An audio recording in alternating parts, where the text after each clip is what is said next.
Good morning, students. Today we are going to study the concept, the organization of apical meristem, which was given by Haberland.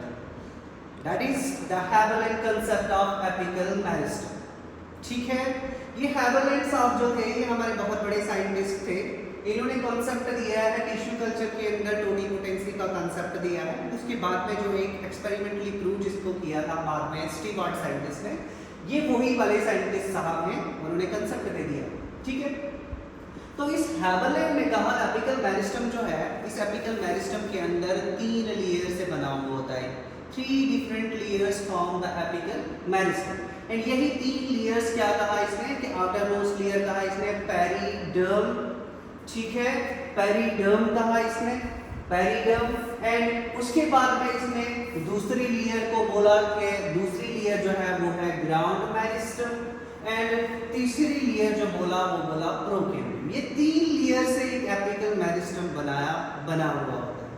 ठीक है, और जो outer most layer होती है periderm, ये जब divide करती रहती है, इसकी मेरिस्टेमेटिक एक्टिविटी की वजह से क्या होता है कि सिस्टम बनता है प्लांट के अंदर, और उस टिश्यू सिस्टम को कहते हैं एपिडर्मल टिश्यू सिस्टम. इससे आगे क्या बनता है एपिडर्मिस, ट्राइकोम, या कहीं कहीं जब ग्रीन स्टेम हो तो स्टोमेटा भी देखने को मिलता है हमें.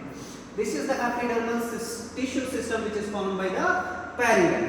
दूसरा जो सिस्टम होता है, वो जो दूसरी लेयर है हमारे पास, वो है हमारे पास ग्राउंड मेरिस्टम. ठीक है, apical meristem is organized by the second layer, that is ground meristem, and this ground meristem will lead to the formation of ground tissue system, which is composed of hypodermis, general cortex, endodermis, pericycle, pith, and medullary.